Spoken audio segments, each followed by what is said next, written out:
What's up, guys? I'm Michaelis. I'm an alcoholic, but you already know that probably. Hey, Hey, Michaelis. what's up?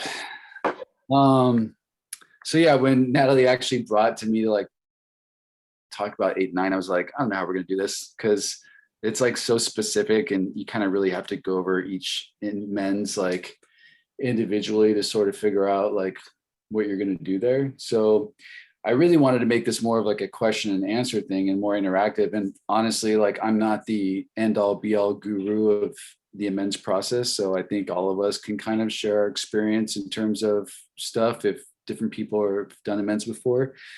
But just as like a general overview, how I've done 8 and 9 is basically for step 8, I made a list of all the people that I'd harmed. And with that list, I basically wrote a letter to them, kind of what I would say, you know what I mean, if I was going to approach them. And it's not because that's what I was actually going to read to them, but just so that I had an idea of what I wanted to make amends for. And once I wrote that letter, and I finished that whole list or whatever, I basically met with the person that took me through the book, and we went over that list, and we kind of talked about basically what we could make amends for, and how we could make amends, what needed to just be a living amends, what people I needed to just like let go and never see again. Like that was the amends. And yeah, so everything was a little bit different. In the big book, they give you guys a lot of like really specific examples of different harms and how to make amends. I mean, they start off by basically talking about, when we make an amends, the purpose is not to go to the person and just talk about how fucking enlightened we are and that we're like floating on water and like, come in on this like carpet with our patchouli oil, but really it's about like, how do we actually set things right? And that people are not necessarily like really interested in the spiritual aspect of Alcoholics Anonymous, but more interested in having the wrong righted, right? Definitely there can be spiritual, conversations that can have based on the individual that you're talking to and making amends. But yeah, I mean, the most important thing is that we're there to clean up our side of the street. It talks about dealing with people that we absolutely can't stand, who have harmed us. And basically it tells us to shut the fuck up and, make amends, clean up our side of the street, not engage with them in terms of if they basically tell us, yeah, you're a real piece of shit, not try to argue, not try to justify, not try to stand up for ourselves. Like that's not what this process is about. It talks about dealing with our creditors, people we owe money to, and basically just says that even if we don't have all the money that we need to pay people back, the most important thing is that we don't run away from people that we owe money to, and that we set up a realistic like payment plan where we don't put ourselves in arrears again, so that we continue to this cycle of, being broke, needing to borrow money from people, not having enough money to pay them back, and just kind of that place. But to set up something where we can actually make payments and also take care of ourselves as well, because being self-supporting through our own contributions is actually part of that amends process. It talks about, going to our families and, basically about how, being a demonstration of Alcoholics Anonymous is one of the most important parts. And it talks about having a talk with our families, and kind of hashing some stuff out. But again, I typically approach that with, owning my side of the street and not really getting too much into them, and not like trying to be right in any sort of way with my family, especially, a lot of the stuff with my family was almost like approaching people that I hated. There was a lot of deep-seated resentments with my parents and stuff like that. So really not arguing with them and creating more harm was the most important thing. And in terms of a demonstration of our principles and all our affairs, I mean, that's not necessarily going to come from this amends process, right? Because otherwise, like the amends itself, in terms of making the amends and owning our part, a lot of that's almost like an apology, but the amends aspect of that is the actual change. And the change happens from having a spiritual experience or a God-powered personality change. And like what the book work has talked about over and over and over and over and over again, right, Sarah, is that like our problem is rooted in self and selfishness, and that our solution is going to be rooted in selflessness. And so that's where the change is going to happen. So using the tool, like the book, is a tool to be the blessing, or learn how to be the blessing by taking as many people through the big book as you possibly can, and basically, practicing that as many hours a day as you can kind of do that, so that that shift happens. That's the most amend footwork that you can do to sort of right those wrongs. And then it talks about relationships and infidelity and all that stuff.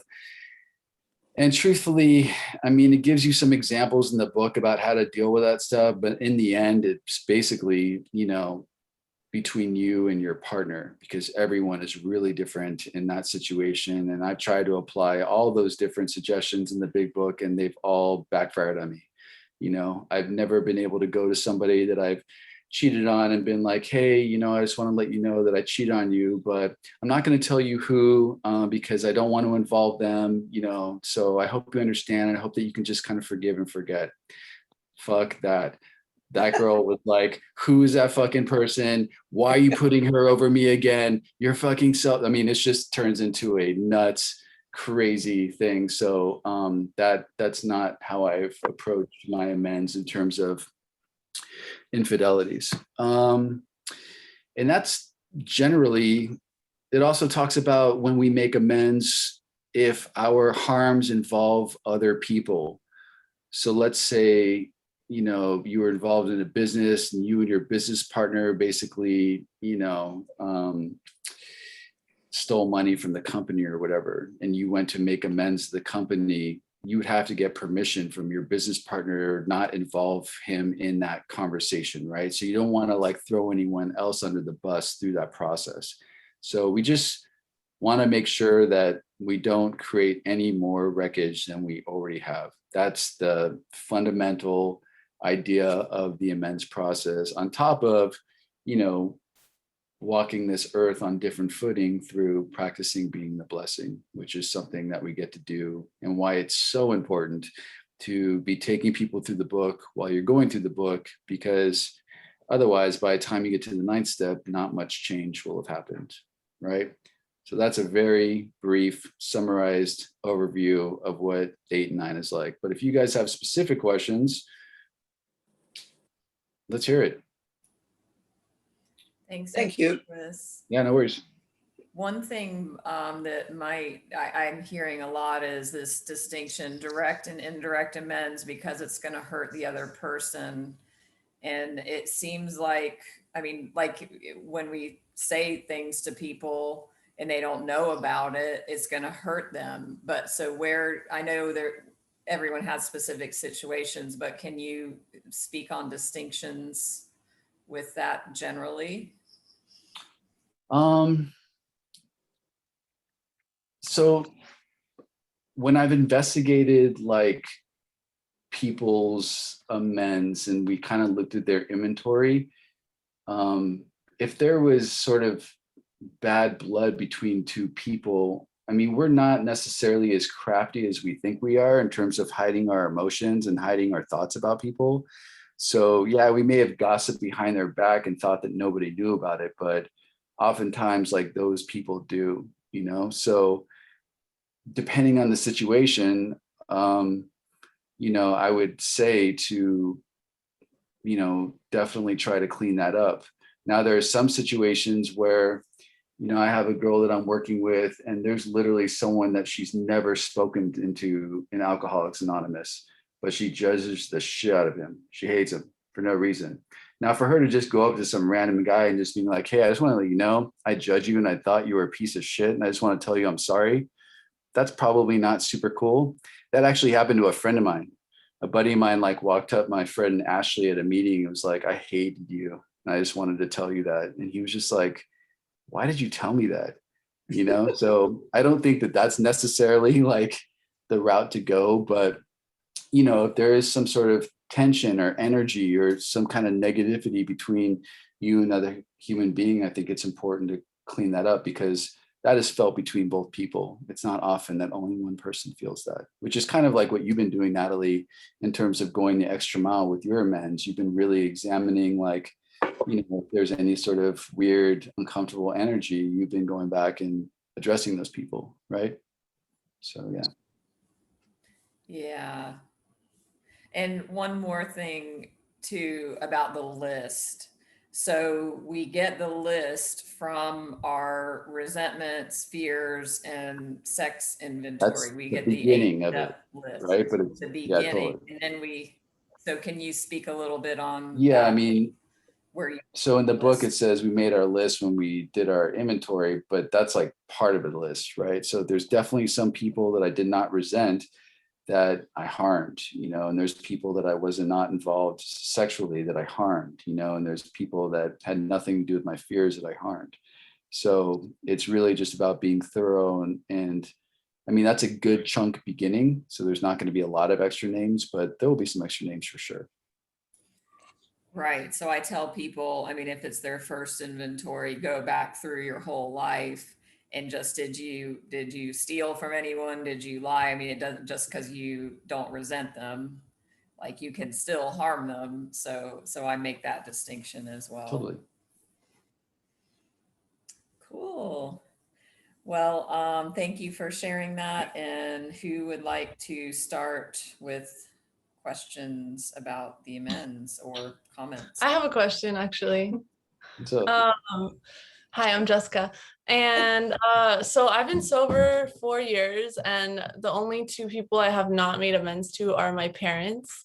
And I think that I have a lot of resistance in doing so. I think one, because you talked about a personality change, and that's definitely something that I've had once I got sober, and my parents noticed that. So I feel as if I'm like living my amends by being this different person than I was before, and they are like so appreciative of like me showing up again and like being there for them, and like actually being a nice person around them and not like treating them like shit or like being mad at them all the time, or and so I think that now I'm like kind of feeling a little stuck with my amends to them, because I feel like at this point it feels like I'm going to dig up like old dirt, you know what I mean, that's like so far in the past. So, and I know it's like a lot just to do with my resistance against doing it, and I just need to do it, but just if you had any kind of advice on that, or yeah. yeah, totally. I mean, you have resentment against your family still? Yeah, yeah, I think so. Yeah. Okay, cool. Yeah. All right, sweet. So, I mean, like not actually having that formal process, my experience is it typically adds to the ability to have resentment. And one of the things that I was taught is that like, if we are not able to fully forgive, then we can never be able to like be fully blessed. Right. Yeah. So like there's freedom that comes from letting that go. And there's freedom from actually like facing that stuff. Now, like when I made amends to my parents multiple times in sobriety, I didn't have to get into like the nitty gritty details of all the weird fucked up shit that I did like on the side, because we make amends in a general way, right? Yep. So in terms of like digging up, I mean, I don't know what your story is, but like, you know, stuff that's going to be really harmful for them, I don't think that that's necessarily necessary. But I Right. think that you know, owning the stuff that you did, that they know that you did, and even some things that they might not know, just so that like you get to have that release and that conversation. And also, I don't know what your resentments are against them too, but like, you know, probably inventorying that before you make that process, because you know those resentments I'm sure come out in some sort of sideways ways towards Yeah. them, you Yeah. know, and I'm Really. sure those resentments probably affect other relationships in your life too, you Yeah. know. So I think it's more like I feel like I've had so many conversations with them on like a deeper level at this point in my sobriety, because obviously I've spent a lot more time with them. And like I've definitely been like, I'm sorry for this. Like if the conversation comes up, like I'd be like, I'm sorry. Like I feel like I've like said like I'm sorry a lot, but it's not like, I know it's not like my amends. You know what I mean? So I think that's just like where I'm like, oh, like I kind of did, but kind of didn't. Like it was definitely not my official amends, you know? And so I think that's part of why I'm feeling like whatever, you know? Does your family know anything about AA at all? Yeah, they're super supportive of me being in AA, of course. Okay. Yes. Because like, I mean, I don't know about what your family's like, but because like my family knew about AA and what most people in the world know about Alcoholics Anonymous, because it's kind of like a joke, is that we go back and make amends. And like families kind of wait for that shit. You know, they're like excited for that moment, you know, so they kind of deny them of that. Like that low key, like gives them a little kind of like, what the fuck is going on here? You know, where's mine? So Yeah. it's kind of nice to just do that for them to do that. You know? Yeah. Okay, cool. Thank you. Cool. But yeah, the living amends in terms of like doing this work and really like stepping into new levels of different footing is absolutely like the path though, for sure. You know, this is like a formality. Yeah. Okay. Cool. Thank you. Yeah, no worries. Anyone else want to talk about that? Or, I mean, Can I just jump in on just something that Jessica said as well? Hi, I'm Sarah. I'm an alcoholic. Hi, Sarah. Hi. Yeah. So making like the official amends. You talked about like writing a letter, and what kind of does that look like? Because you can deviate, especially because everybody's individual, but like, for example, saying sorry to my mom, it would be a sorry rather than I want to make an amends. So I've heard some conflicting ideas about like, you're not supposed to say sorry. You're supposed to say like, I want to make an amends. How would that look if I was to make up for what I did for the wreckage of my past or something? And like, how far do we deviate from this letter? Like, what does the letter look like? And then what's like, is it okay to deviate from that in terms of individuals? And yeah. it's absolutely okay to deviate. And honestly, like, I don't think say I'm sorry is like the end of the world. You know what I mean? Like sometimes people like want to hear that. Sometimes they don't though, you know, it depends on the individual, but I don't think that the letter is not really like necessarily a script. It's just a way to organize your thoughts in a way that you would speak them, you know? But it's a good way to like kind of go over that stuff with the person who's taking you through the book or whoever's going over that amends list with you to kind of give them an idea of what you would want to say if you were going to say it, you know, as opposed to just doing a bullet point list of harms. It's just kind of nice to have it like be a conversation piece from your words, you know? Does that make sense? Yeah, sure. I mean, I did write some stuff down, but it seemed a bit robotic at first. So I had to kind of like fluff it up a bit. And then I thought, well, no, because I'm adding too much charm. And then, you know, so it's a bit of a minefield when you're trying to get the words right. And then, but thanks for that. And you said that when it comes to the resentment lists, like you share that with your sponsor, is that right? What do you mean? So you'd take the names of the people from the resentment list, or just and then add some, and then share that list with your sponsor in regards to how you're going to approach that, with it being a living amends or just Yeah, so I have the person like write out those letters and then we go over them together, you know, and we kind of look into like based on what we read in the book, what and how you can make amends, right? What that actual formality is going to look like. okay, because that's kind of I did it with my sponsor the second time round, and then it's kind of there's still some stuff there that might need reviewing, and maybe I've just not had the opportunity, or I've got into my head a little bit about certain amends and how to approach it. So like, for example, if somebody blocks you, would you then pursue that person, or would you think that maybe higher powers put that block in place so that you kind of don't contact them? You respect them in a way of like not making that connection. or do you pursue that person? You know, it's most of my big amends from my history, like when I really hurt people super deeply, was before blocking was like a thing. But I definitely had like ex-girlfriends of mine be like, don't ever fucking call me again, you know? And like that was it. So like what the person who took me through that process told me was like, they're giving you information, and part of the amends is honoring and respecting their wishes. Now, granted, 5 years later, I was driving on Fairfax Boulevard and I saw that ex-girlfriend like in the side view mirror of the car in front of me looking at me, and we wound up like running into each other and pulling over and having an amazing experience and talk on the side street like at 8:30 a.m.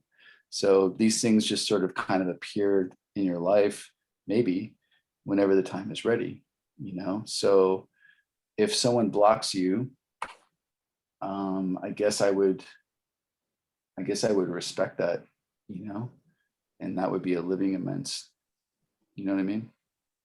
Could it also be like potentially that higher powers saying that you don't really need to pursue these people in your life anymore? Or Well, it depends on what you mean by pursue.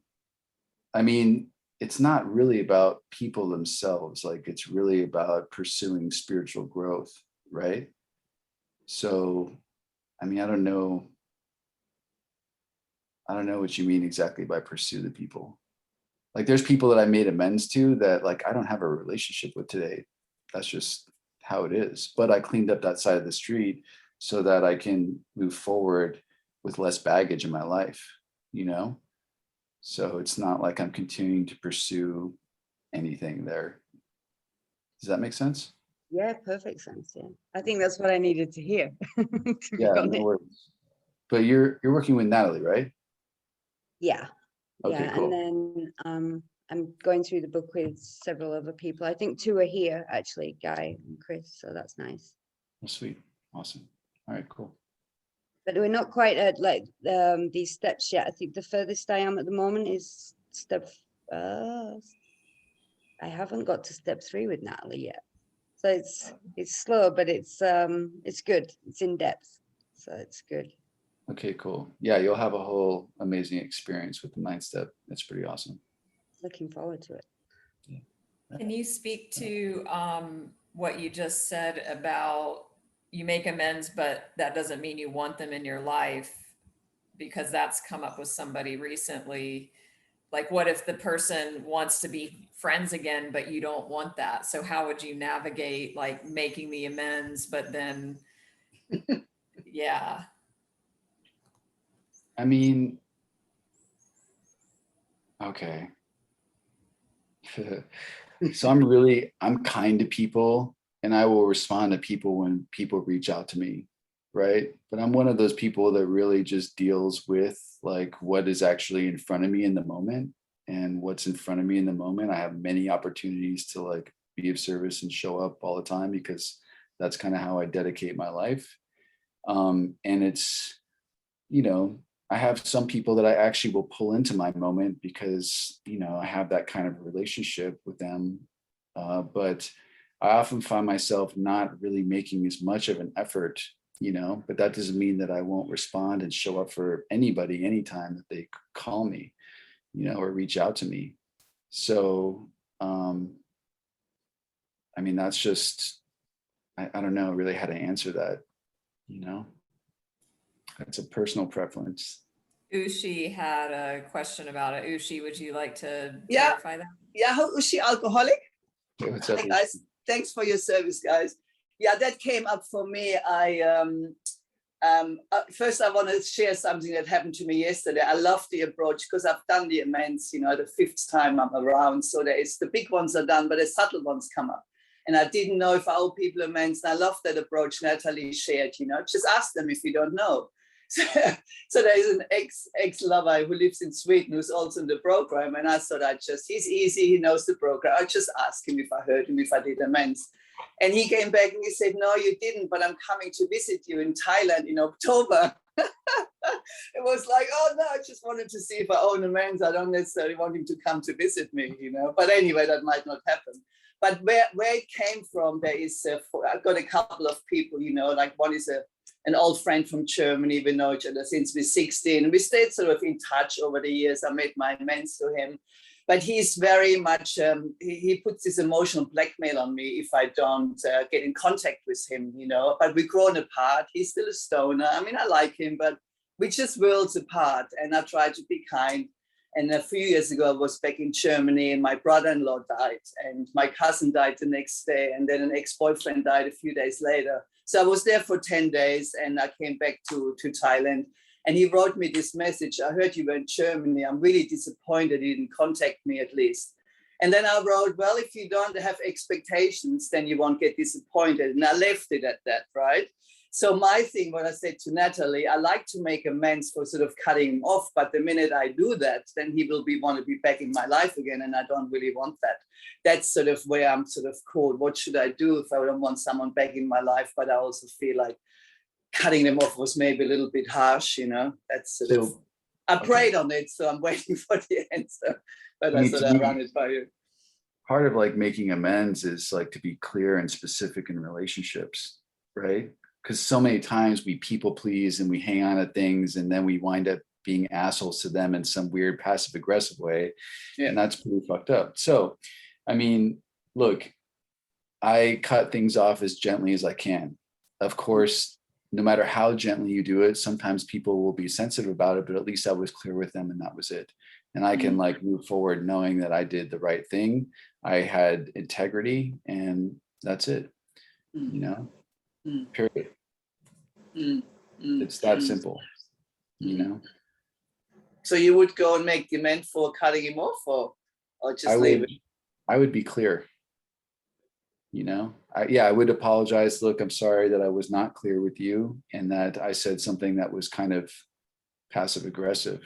But the truth is that, I've kind of moved on with my life and I don't really see any kind of relationship happening here. And, I wish you the best and see you. Okay. Yeah. Thank you. Yeah. That gives me some clarity. Yeah. Yeah, no worries. For sure. Just one more while we're at this. When I left Australia 10 years ago, my boyfriend and I separated after 14 years. And his brother and his wife, the four of us used to hang out a lot. And and the whole family, of course, sort of ghosted me a bit because, I left and we split up.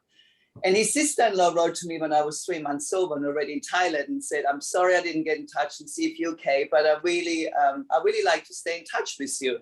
And I never responded to her because I didn't really want to be part of the family, see what he's doing with the new girlfriend on Facebook. So I never responded. And she came up on my list because I never really sort of responded to her. And there's another little bit of that there now. So if I said, sorry, I never responded, but I actually don't want to be in touch with you. So I'm a little bit in that same quantum, and I don't know how to navigate that to say, sorry for not responding, but I actually don't want to be in touch, because they're different worlds. And also there's like, I don't really want to see what the ex is doing. And, so that's a little bit of do I owe an apology that I never responded. But I'm in touch with his mother and I always send sort of my love to the whole family. So that's my way of thinking around it. They all get sent my love. But should I really specific get in touch? And then, what people like, and they want to be friends on Facebook and back in your life. And, so that's a similar situation, where, And I would handle them pretty much the same. Actually. Yeah. Okay. Thank you. But be kind though. Like. Yeah, sure. Another thing I wanted to share, what came when I went on step 8 and 9, my very first sponsor came back into my life from 10 years ago. And she reminded me of something I did when I was a few years sober, 2-way prayer, 11-step prayer. So I actually started to use that again and ask God on each specific person, so that helped me a little bit.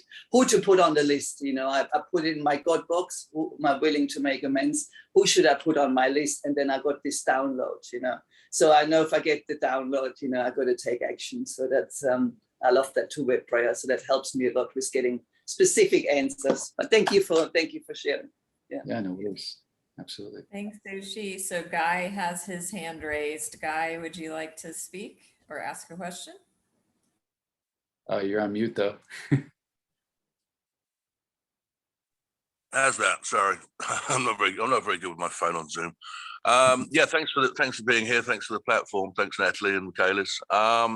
Yeah, the one men's issue that I've still got that's playing on my mind is regards to corporate scenarios. There was a stage in my life, well, quite often over the past, where I might have borrowed things from shops, big organisations like Tesco's and Asda and things like that, Marks and Spencers, and I made a viewpoint with some help from one of my sponsors that rather, because I'm over here in Thailand, it's very difficult to make a direct amends to the corporation, and I basically decided to sponsor a guide dog in reparation for numerous different shoplifting occasions in the past. But now I'm further down the line. I'm not sure whether that was the correct way to deal with it and whether I should be doing something more direct to the organisations concerned. Do you have any ideas on that one? Well, it sounds like it's not sitting right with you. What happened, right? Correct, yeah. Okay, cool. So, I mean, it sounds like your gut is giving you that answer already. Because this is the whole thing about this is just freedom, right? Sure. So if there's something that's like keeping you from being free, what's keeping you from being direct? Just really the way to do it, or the most appropriate way that might be considered by other people. I just don't quite know how to do it, I suppose. I have a buddy of mine that I can give you his number. I think he would be a good person to talk to, actually. Okay. Yeah. Thank you very much. Natalie, do you have his number? I have Sarah's. Well, he's in our group. So yeah. Okay, cool. Oh yeah, so I'll just send it there. Okay, awesome. Thanks a lot. Cheers. Yeah, no worries. Thanks. Great question. So who is next?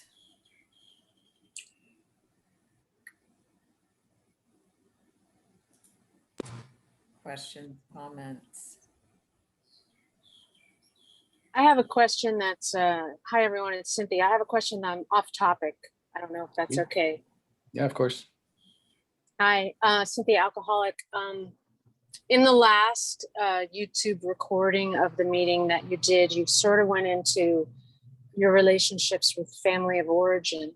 And I have a situation where I recently discovered that I have this very sort of like toxic reaction to my mom when I visit her.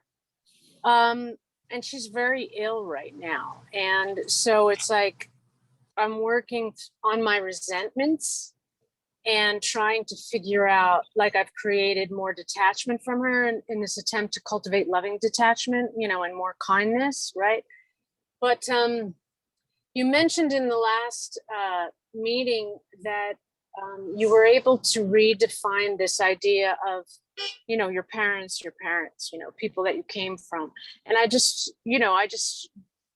am having some issues with being able to detach enough from my mom and these old ideas about what I wanted from my mom and this person who's clearly suffering. How long have you been doing the big book process? I've only done a few chapters of your process that you taught Natalie, Yeah. but I've been sober for almost 7 years. Okay, cool. So like when I started this process, I was sober 9.5 years. I still didn't have the freedom that I'm like talking about. So it was really about like doing this process diligently. And I mean like not what Natalie's doing with you, but like what you're doing with other people, you know? So the more times that you read like this process is, the whole thing about the 12 steps are a finger guide to get the principles and the power from God. This book is not to be worshipped like other human resources, only my God, right? And like having those discussions about worship and worshiping of things human, that means you know, relationships, money, career, all that stuff like that. Every time that you read, if I really understand who I am, I, the light of God, my spirit will be joyful at all times. And understanding that you're sitting across from another light of God because they're reading the same thing. And like that whole idea of auto-suggestion, right? Where you're constantly repeating these messages to yourself that eventually over time, like change your perspective and allow you to see each person as just a being in front of you in each situation for what it is in the moment, and moving from one situation to the next without sort of any attachment or expectation on what should be or what could be or whatever, you know? So literally that's just going to be a practice, you know, and it's going to be something that happens over time and over you, like actually really doing the work and brainwashing yourself with these messages through teaching it to other people. You know, so the concepts are there, like you hear them and I know that they resonate with you, but you're like having a struggle with actually applying them into your life, right? Like real Well, time. with family of origin, it's been most difficult. Yeah. Totally. And Not that's where so most much. of their stuff is, right? Because that's like those deep seated things, you know, that's that stuff that wounded us when we were really young. And I totally get that. The other side of this stuff is that, you know, there will be a time where you like get so free from those resentments and from those attachments and from those expectations you have based on the roles that you have applied to these people and, you know, stuff that you've held on from the past, that you'll be able to make a clear decision as to whether or not like this person does belong in your life, period. You know, but right now you can't do that because there's still fuel of resentment there, you know, but that will happen over time. Thank you. So, yeah, no worries. No worries. But it's just like, that's how important this practice is, because it literally like transports you to a completely different state of being, you know, one that like, you know, I never even thought I could be familiar with. So it's just, it happens when it happens. Can I ask you a subsequent question? Yeah. So, you know, I'm aware that you know, when you started to do this process, you spend significant time on a daily basis, just as it suggests strenuous work with others. You know, I have this sort of, if I'm authentic, I have this battle because I spend a shit ton of every day working on a craft, right? And so in my mind, like I have a sponsee and I've actually started taking her through this process. But you know, there's going to be a point where I'm going to have to either continue or make a left turn, which, you know, I have to figure out. But my wrestle is with this craft that I don't even have enough time to actually do. You know, I don't even have enough time to do it. And the idea of because when I do something, I really do it, right? So for me to commit to this, you know, I'm not going to do half measures. It's just not who I am. So the idea that you know, you and Natalie are spending X number of hours every single day doing this, I'm just like, where the fuck do you get the time? So when I first started doing this, I was working in a treatment center 5 days a week, starting at 9 a.m. till whenever I got off. And then I was DJing 3 or 4 nights a week, right? So I didn't have a lot of time either. I mean, I had Monday, Tuesday nights. I had Sunday all day. And that's pretty much it. I had some Thursday nights too, right? So, I mean, the thing is that it's really about your spare time, you know, so I would fit people in on, you know, the nights, and sometimes on Sundays, I would have pretty much my entire Sunday just filled with people. But the reason I was able to do that is that I didn't feel depleted of energy after I did the bookwork sessions like you would think you would. It actually gave me more energy. It was a really bizarre thing. It sort of like fueled me up to allow me to handle all the other stuff that I was doing that much better, you know? So it just, the most important thing was that I continued to seek people and continue to say yes to people.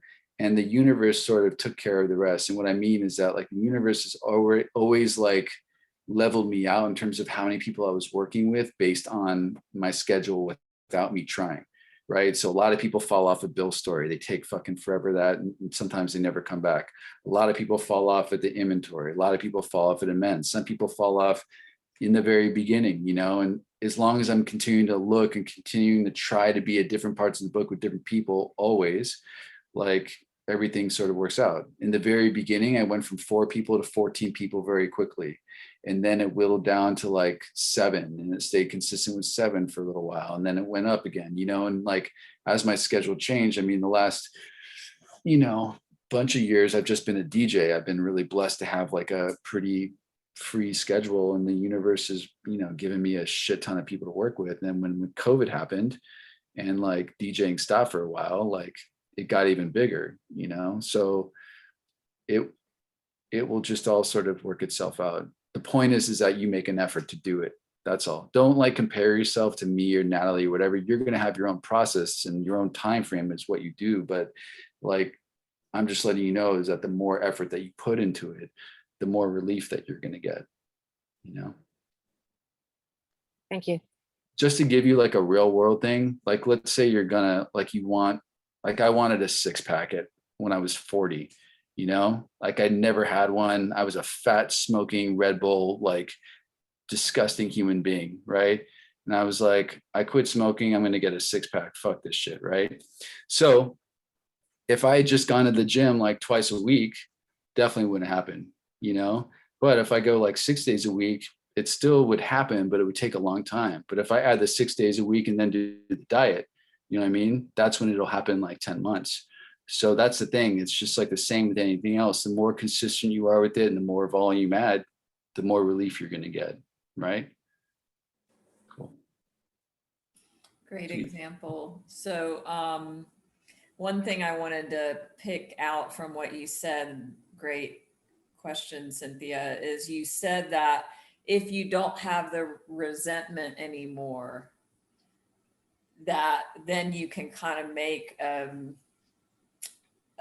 clear decision on if you want somebody in your life, right? But if you still have the resentment, would you say it's not recommended to cut somebody off? Because I think there's a number of people in this group. I know I'm one. My mom is toxic. She's an alcoholic. I've done the steps. I still resent her. I don't really want to have a relationship. I mean, I have a very minimal one. So are you saying that until that resentment is lifted, like, I shouldn't make any big pronouncements on what the relationship should be? Yeah, I mean, totally. Because I think that you will feel, I mean, my experience is that I felt off, So look, full disclosure, I don't have a relationship with my family at all. They don't talk to me. They literally think that I'm the devil, right? And I have made like many, many, many efforts in sobriety to make amends, to have a relationship with them. And there are just certain things about my past they just don't forgive me for, right?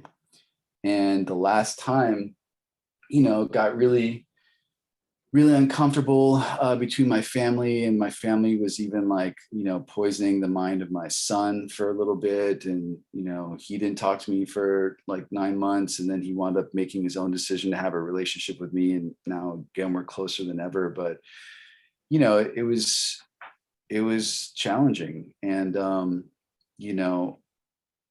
I went to my family and tried one last time. I was like, look, I really would love to have a relationship with you guys.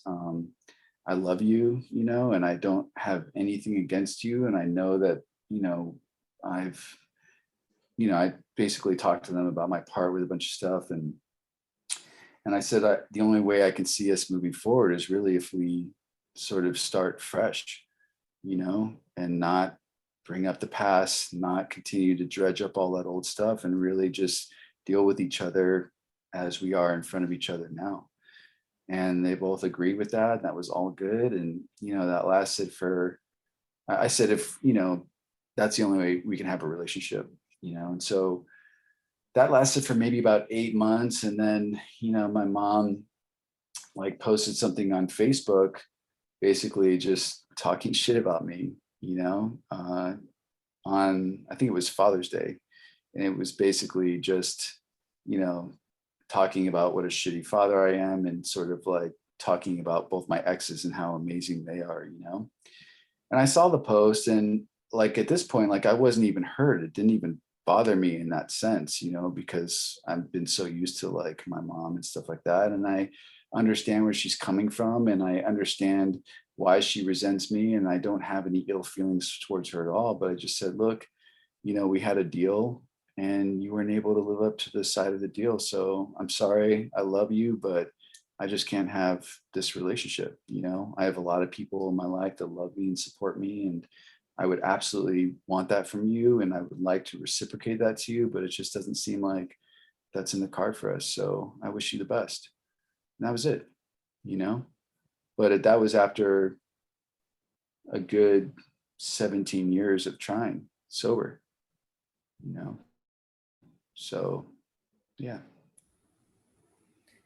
It's a great example. And yeah, I mean, we all have things we need to navigate with parents and relationships. And I think you said something in the last meeting, you had some kind of like stipulations for People that I keep in my life. your life.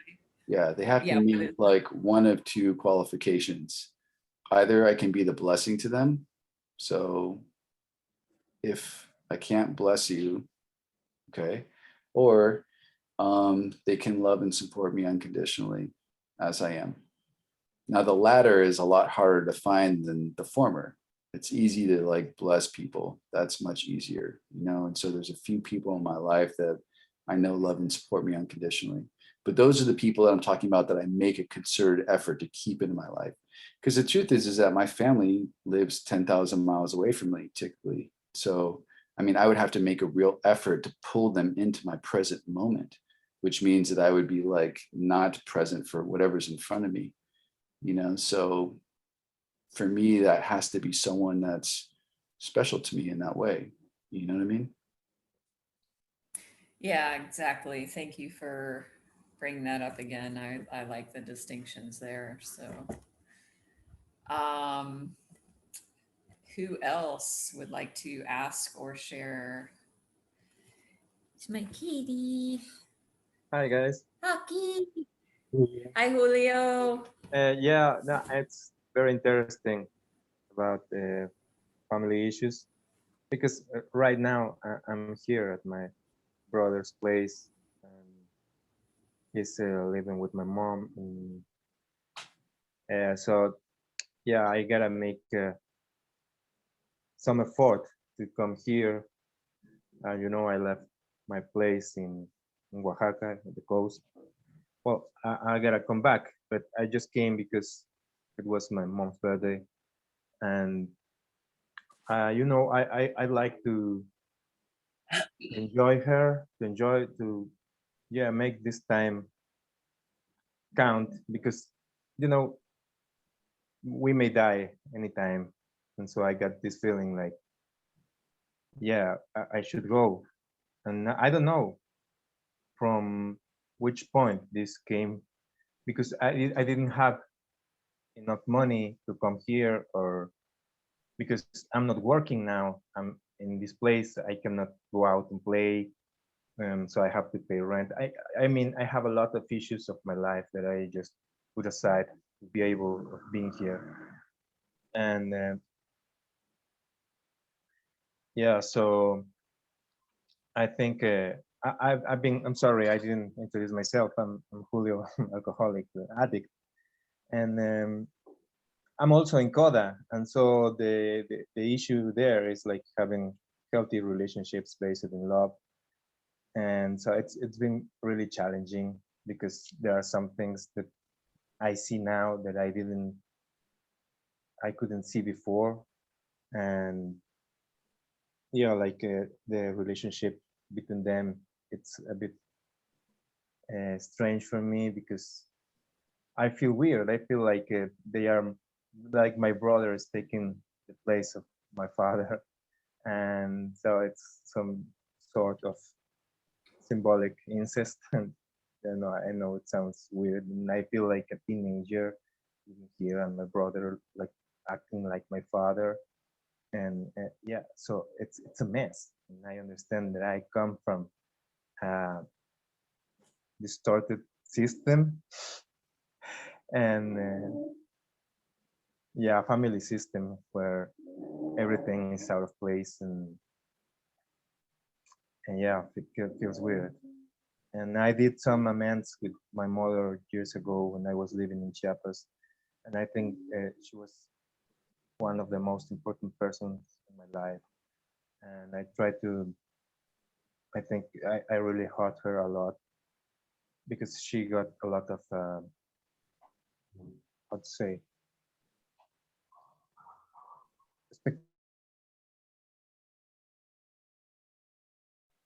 yeah, somehow we've been trying. We try really hard. I know she makes an effort also, even she's not in the program. But we do really love each other. But sometimes I gotta realize that I'm in a process, and I'm trying to to grow up and to keep on walking this path. And so it's me, the one who is into the steps, right? It's not them. And so sometimes I just put these expectations on them, and I forget to just accept them as they are, which is the hardest part for me. But that's the healthiest way, because people is just what they do, what they can do. They do what they do. They are who they are, and I cannot expect more. And if I do, I really suffer a lot because I want to be, I want to feel respected. I need a respect with, that, yeah, I want them to treat me as an adult, as a person. And sometimes this doesn't happen. And when some of them just yell on me or treat me as a kid, I feel like, hey, wait a moment. I'm a valuable person and I deserve respect. And so the hardest thing is to set that point clear without hurting them. And yeah, it's been really challenging. I think family issues is one of the hardest things. Yeah, I want just to share that. Thank you, Natalie. Thank you. Gracias, Julio. Welcome, Ellen. We're kind of running low on time. I know Michaelis has a meeting soon. I am moving and I've got to move very soon. Ellen, I wasn't talking shit about you. Sarah's just giving you a hard time. I totally zoned. I am so sorry. That's okay. I apologize. I'm so Glad mad you're at myself. I'm like, damn it. We love you. It's all But I'm good. glad to see everybody. Yeah, thank you for joining. So, I mean, do you have anything about amends you want to ask or share, or does anybody else have a burning desire that did not get to ask or share something?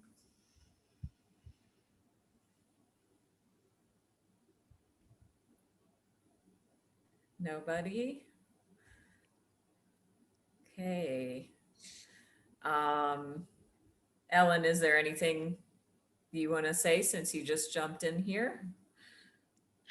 That I'm sorry. I am so sorry. I make amends for being late for this meeting. There's my amends for the day. No, I'm just grateful I'm here. I'm grateful I'm working the book. For those of you that don't know me, hi, my name's Ellen. I'm from New York City. And Michaelis shared on a meeting last year, which prompted me to reach out to him immediately. And, you always hear that saying, I want what you have, or, I want what they have. And when I heard Michaelis share, I was like, I want what he has. And I was in the program for 14 years. I went out after 14 years. I have almost 9 years back. And right before I met Michaelis, I was just depressed. I was anxious. I was trying to convince my doctors that I needed anxiety pills, which I did not. But it was, I never heard this before. This woman the other night said she was looking for a free lapse, not a relapse, but a free lapse, because she said when she goes in for surgery, she loves when they give you. And I was like, that's what I was doing, looking for a free lapse. And then when I heard Michaelis, I immediately reached out. And when I started doing the big book work with him, I even said to him, yeah, I have a lot of anxiety. I think I need to take medication. My doctor's key. I went to a few doctors, by the way. I didn't just go to one, of course, because I'm a good alcoholic, addict. And he said, why don't we just do the book work for a few months and then we can revisit that. And I wouldn't even think of taking a pill right now. And that's how much the big book has changed, not only my life, it's changed my energy, my chemistry, my thought process, everything. It's taught me the word accountable. I used to blame everybody, now I'm accountable. It's huge. I love it. Thanks, E. Thanks, Elle. Love you. My pleasure. Love you guys. Thank you so much. And you guys know we have a podcast, and you've heard a number of people share, and Ellen is one, and they are all going to be guests on our podcast as we release new episodes. We've got 4 out. I need to release a new one whenever I get settled next week. So stay tuned for more from Ushi and Ellen and Sarah. And we've already posted Harry, who he's in the UK, so he's asleep. But yeah, if nobody else has anything, going once, going twice, burning with desire, no.